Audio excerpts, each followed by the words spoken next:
I'm telling you for the last time, I'm going to Albany with you. You're not going to Albany with me. I'm going to Albany with you. You're not going to Albany with me.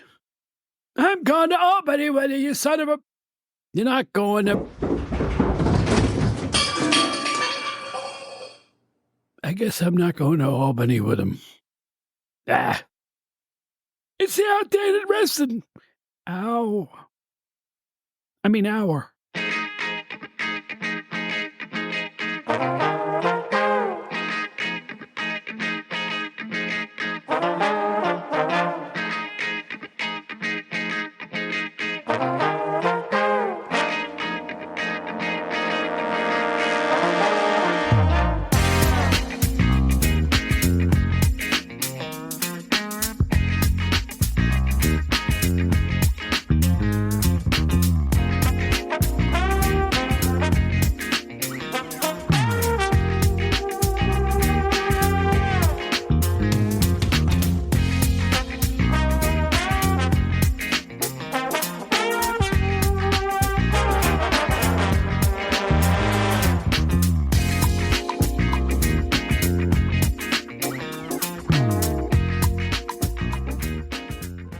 Hello, everybody. Welcome back to the Outdated Wrestling Hour. My name is Bob Smith. We're glad to have you back here.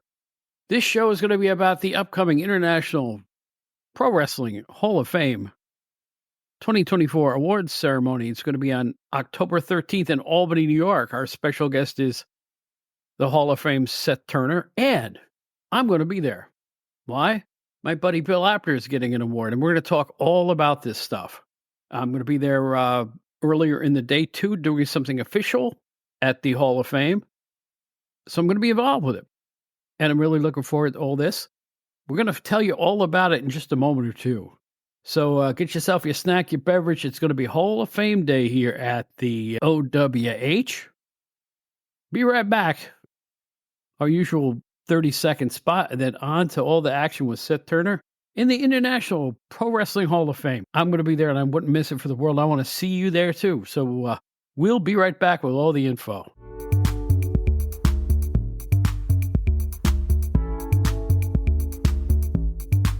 Hey, have you heard about the WrestleCopia Podcast Network? You really should. It's really easy to find them. It's just WrestleCopia.com. Your one-stop shop to a whole mess of great wrestling podcasts. Ray Russell hosts the Wrestling Memory Grenade, where each week they take a look at some classic WWF and other federations as well. And whoever thought that Bob Roop at this point in his life would have a podcast? Well, he does. It's called The Wrestling Stoop with Bob Roop, and that's another one that's doing great numbers. The Captain's Corner Pod has a lot of interesting stuff. Recently, they had Ricky Santana as a guest. Check out that great podcast. DG's Puro Wrestling Academies, you'll never hear anything like it anywhere else. The current edition, they look at 1958 Japanese wrestling history, including canceled TV, Ricky Dozan, who dethrones Luthez, and a whole lot more. The Retro Wrestling Review is all about Memphis with my good friend Gene Jackson. Great episode that's up right now about Lawler's Army revived for Wrestle War 93. The Regional Wrestling Podcast is another great one. They recently talked about 1981 NWA. You can't beat that with a stick. Wrestling Nostalgia with Dave Dynasty. Recently had, well, the guests I have on tonight, Jamie Dundee's been on the show, and more and more and more. There's a whole mess of great podcasts to check out. So, how do I find all this stuff? Well, it's a good way to start. Go to WrestleCopia.com. It's just that simple. WrestleCopia.com for the entire WrestleCopia podcast network, which, by the way, is the new place to find the Outdated Wrestling Hour.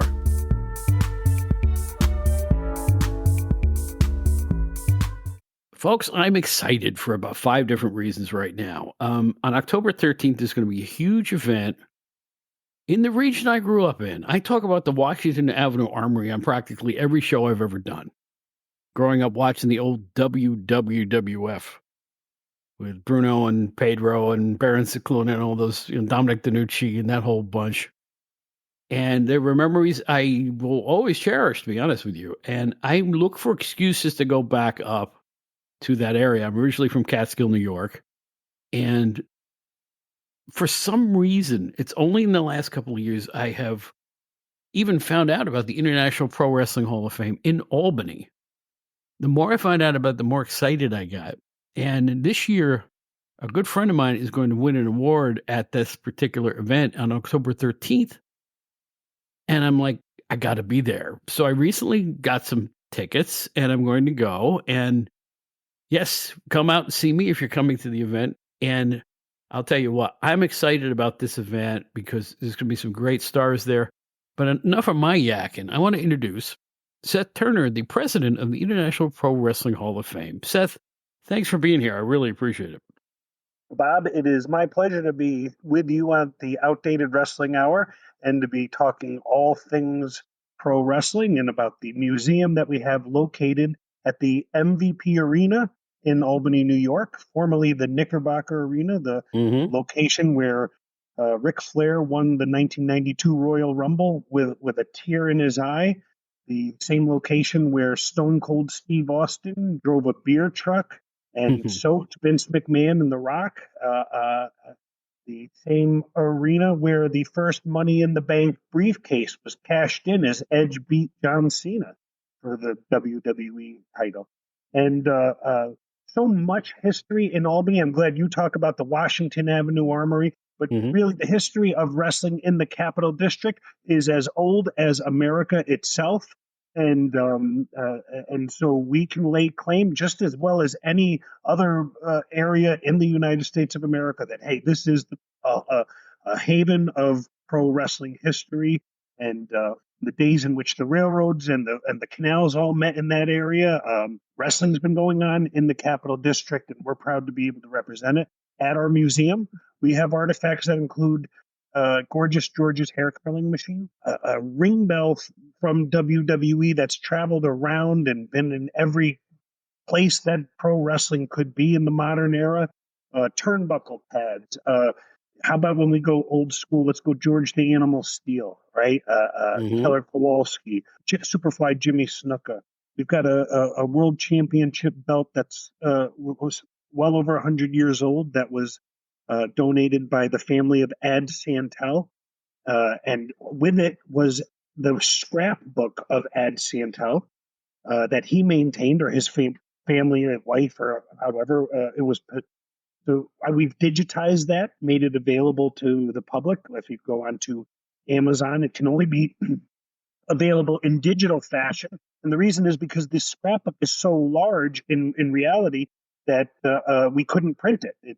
It's 2 feet by 3 feet. So you can access it in a digital fashion and go and see this wrestler from 100 years ago that was the first to go into Japan and see the actual advertisements and articles when he was in Hawaii and Australia.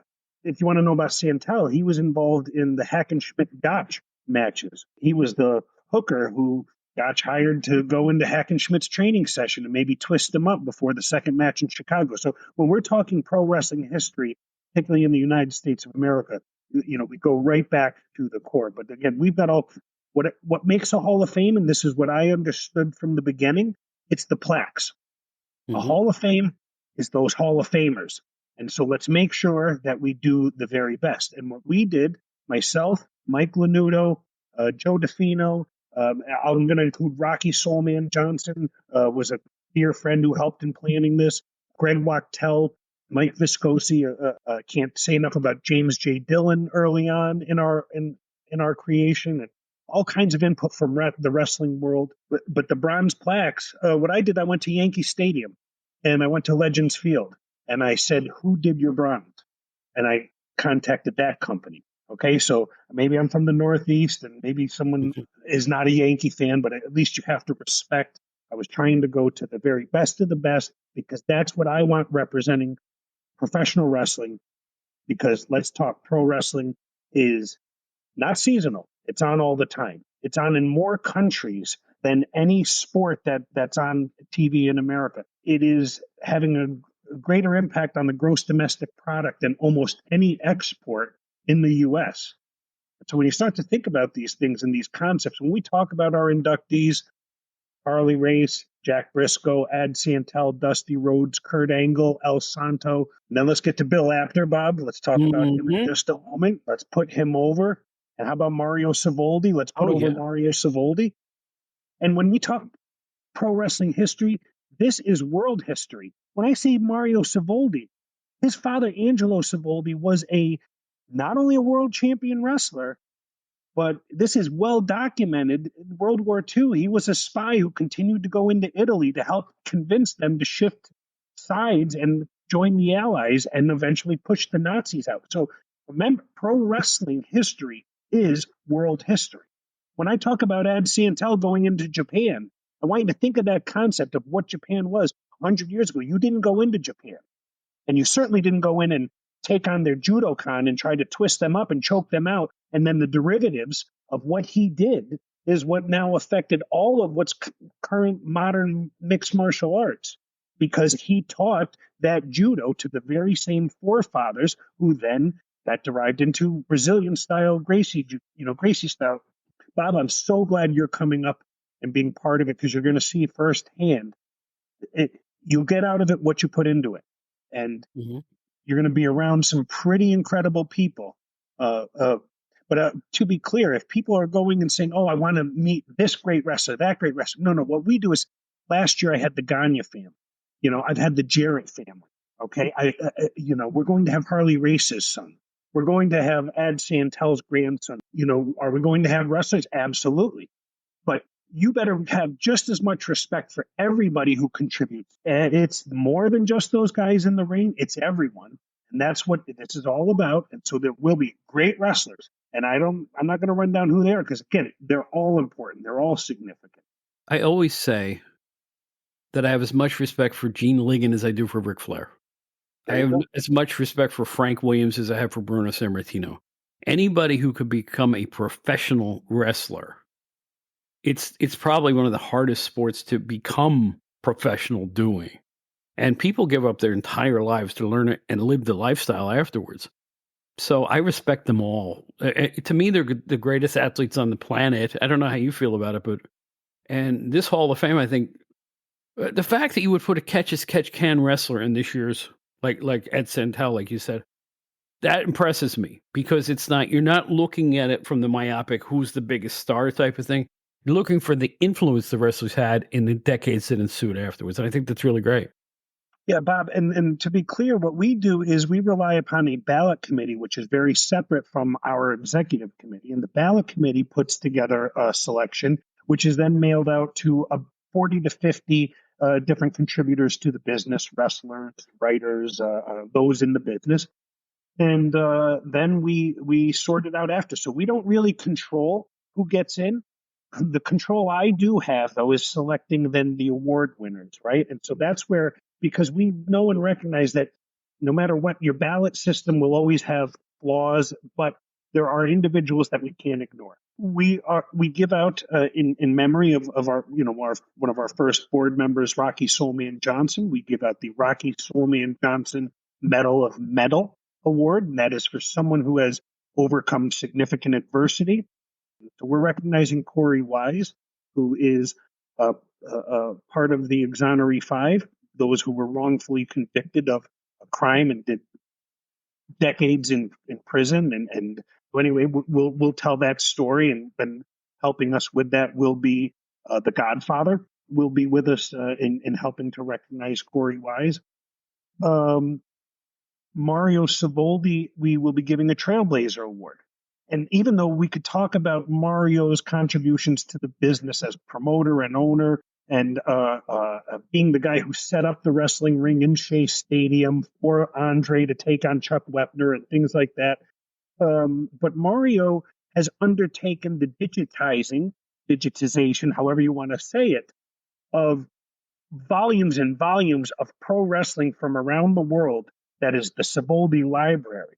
And again, had he not taken this video from the 70s and the 80s, and maybe even further back, from around the world again, not just what we know, but around the world. And so he gets the Trailblazer Award. Again, doing something no one else had been doing. Certainly other people have digitized things, but not to the degree of what Mario and his crew is doing.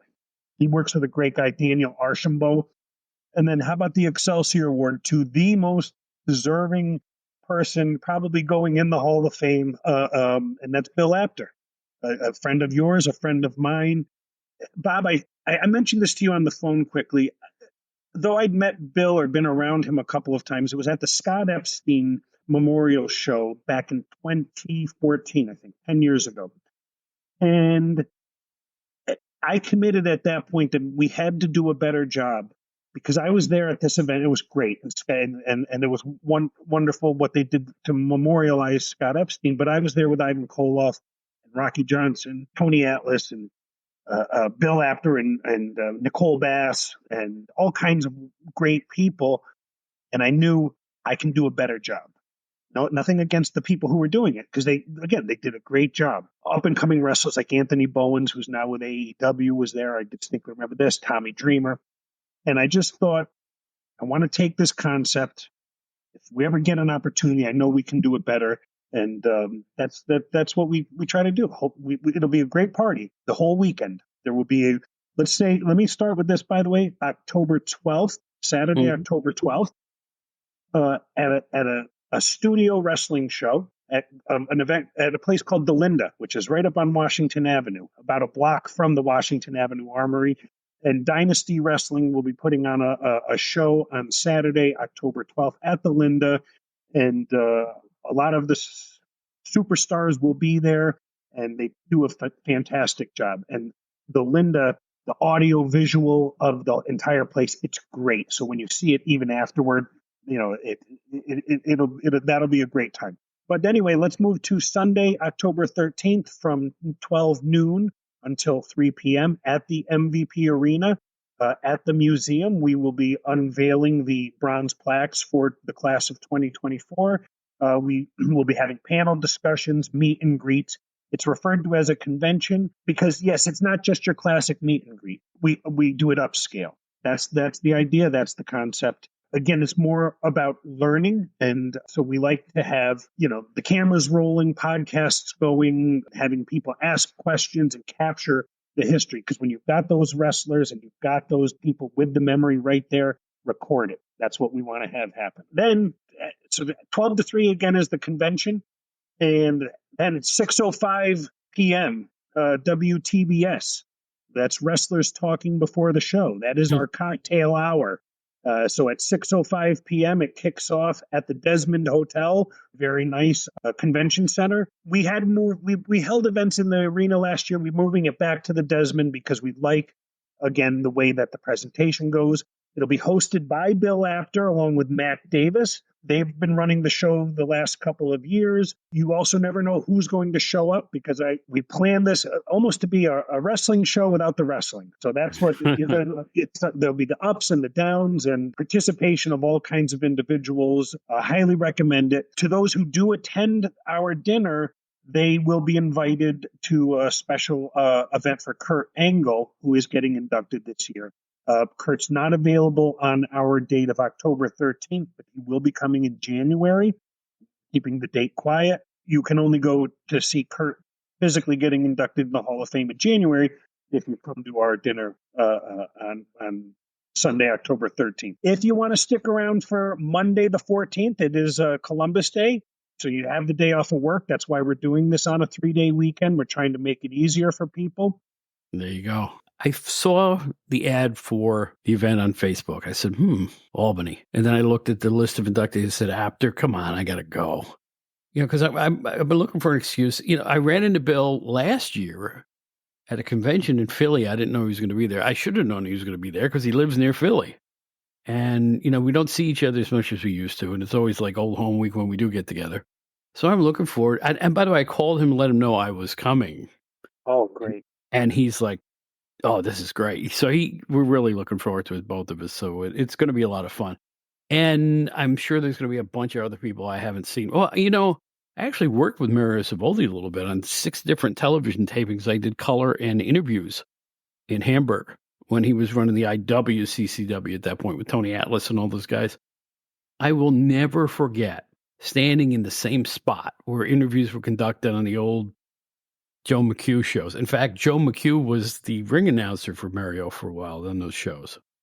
And the fact that I got to stand next to the ring and do interviews with wrestlers in the same spot they did on the same TV show I watched for years, I just felt the history in the building and I went, man, I don't even know how I ended up doing it. Mary just said, "How'd you like to do some color?" I said, "Okay." So I did. First, I want to tell you, Dan Severn's going to be there fighting against Bill Apter. They've had this ongoing office championship battle. The belt has been on the line. It literally ended last time with someone's head getting shoved up a horse's rear end. I'm not lying on this. There's photo evidence of all of this. Keep from battling each other nonstop. So that'll go on throughout the weekend. Watch for the Apter Severn. Oh, you know what? I should be clear. Bill's only exclusive for the dinner. Bill Apter will not be at the meet and greet. You want to see Bill Apter, he'll be at the dinner. Let's Okay. be clear on that. He will not be at the convention. The man's too important. He's a headliner. Either that or he's got babysitting duties, one or the other. But I think Bill is busier now than when I worked with him back in the 80s and 90s. He's always somewhere. It's incredible. I don't know how Bill is, and I don't ask. But I will say this, he's all over the place. I don't know how he does it. I so couldn't do told it. you triggered my ADD. So the Mario Savoldi, when we just started and kicked off, and got we because we're a museum, we are a non-for-profit, which is recognized and chartered by the New York State Education Department.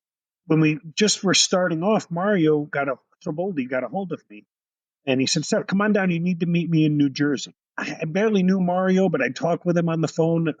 So I go down, and he's got me at what's the Meadowlands, giant stadium. We are at the top of a tower having conversations. I'm overlooking all of Manhattan, and Mario's talking to me about bringing the museum and putting it right here, directly across. The only thing that stopped us was first, I didn't have any money. Second, we were chartered only in New York. But I'm thinking, how the heck did I get up here? But it made me realize we can do that. We absolutely can do that. So let's get started. Let's get our foot in the door. Let's get this thing growing.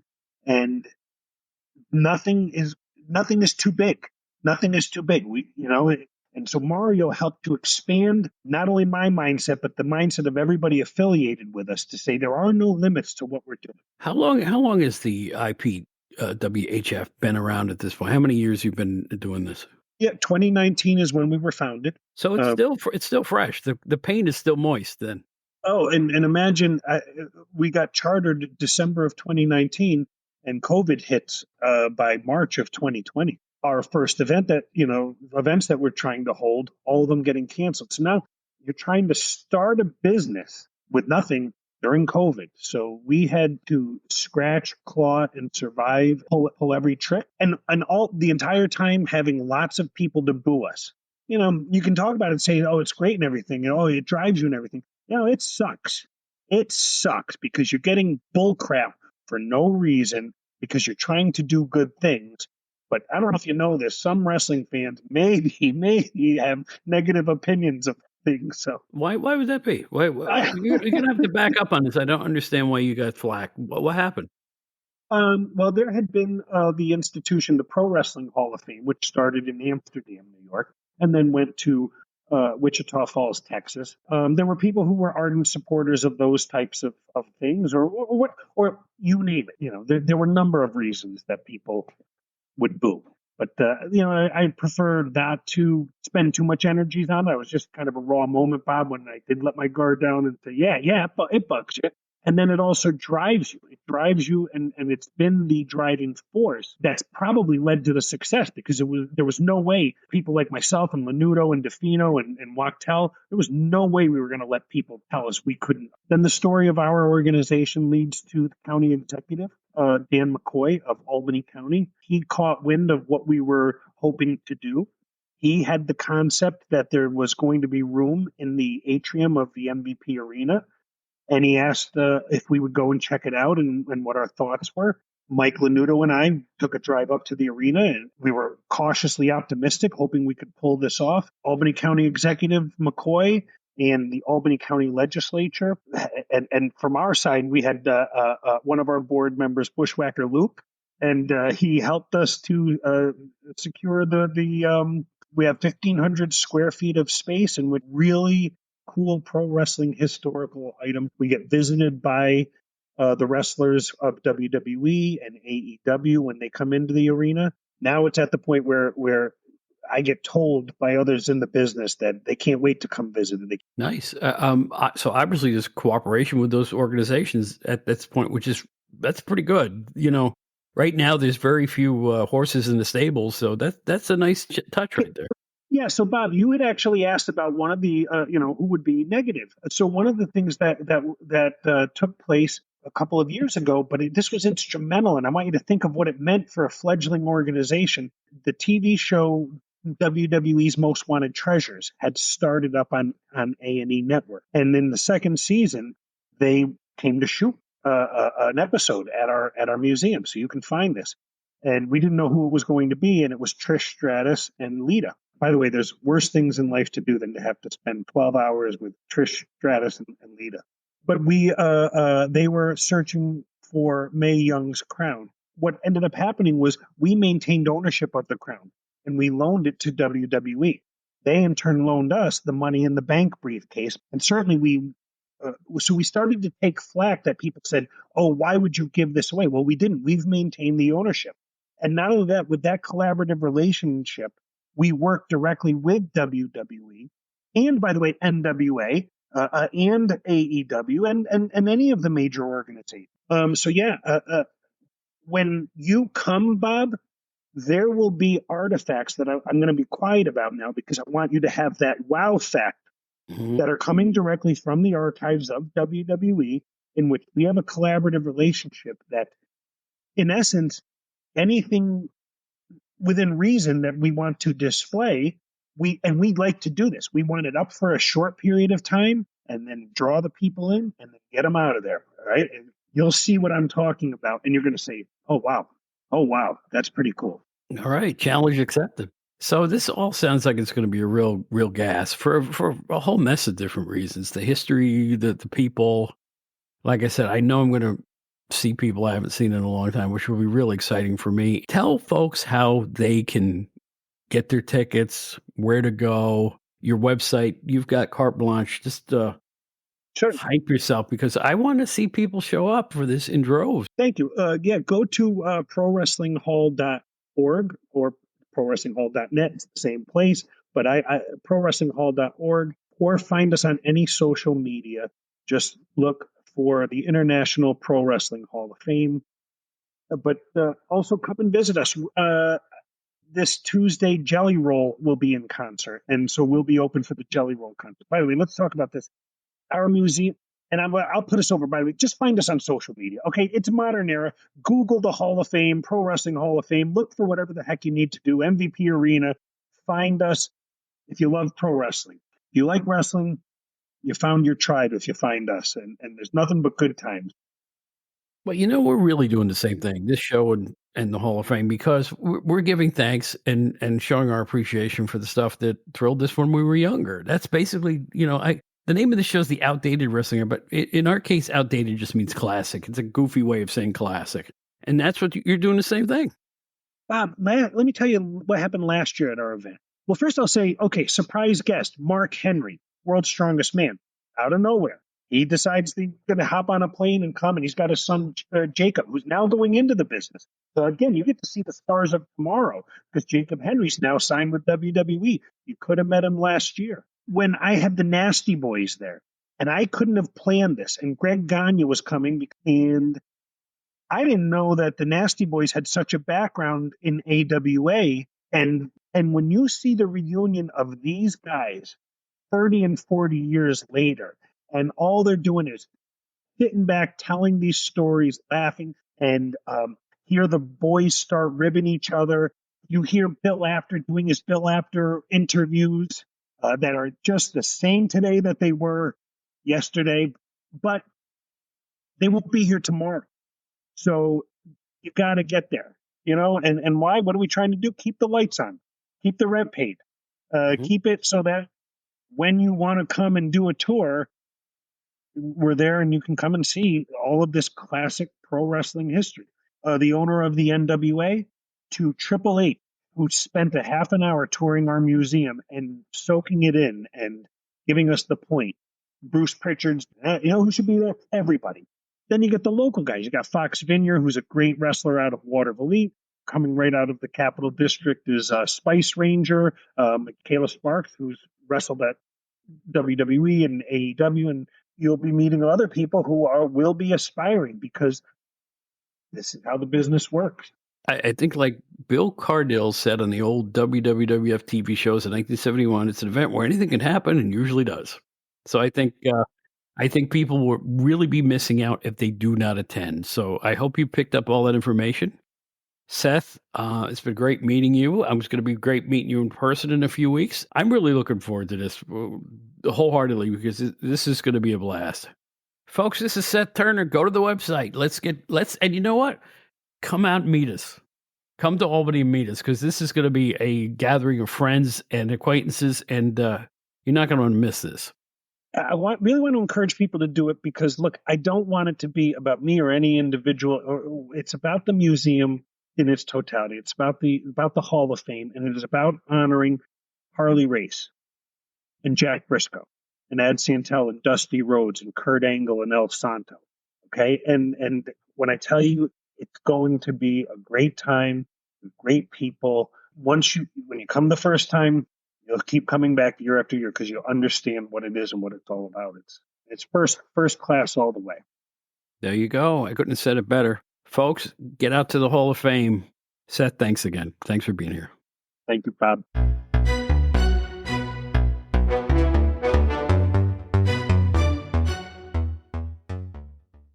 Ladies and gentlemen, Wrestling Fans International Association is back. That's right, the premier fan club association of the 1970s and 1980s has been revived and is back in business. Join today. It's free at thewfia.org. That's thewfia.org. You can also join us on Facebook at facebook.com/groups/WFIA 1969.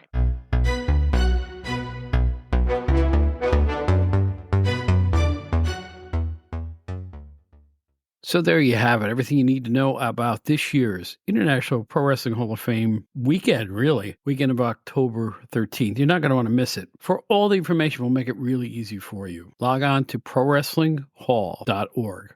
That's really all you need to do, prowrestlinghall.org. All the information is there. They got a great online gift shop, all kinds of things you're going to want to check out. I go to about one event a year. This is going to be my event this year, and I'm really looking forward to it. What a roster of talent, some people I haven't seen in a long time. It's going to be a stone gas, I'm telling you right now. So the usual announcements. The Outdated Wrestling Hour is a production of Bob Smith Productions, and we are part of the WrestleCopia Podcast Network, as we mentioned earlier. Contact us if you have fun stuff you just want to talk about. OutdatedWrestling@gmail.com, just that easy. Find me on Facebook. I'm the guy singing with BB King. Outdated Bob, you can find on what used to be Twitter, I guess, and Threads. I'm on those places too. Not often, not like I used to be. Also, you can find me on Instagram. I do post about the show constantly, so you might want to check that out. Our website, outdatedwrestlinghour.buzzsprout.com. Learn all about the show, hear all the shows. You can also go to WrestleCopia.com if you'd like to hear the show.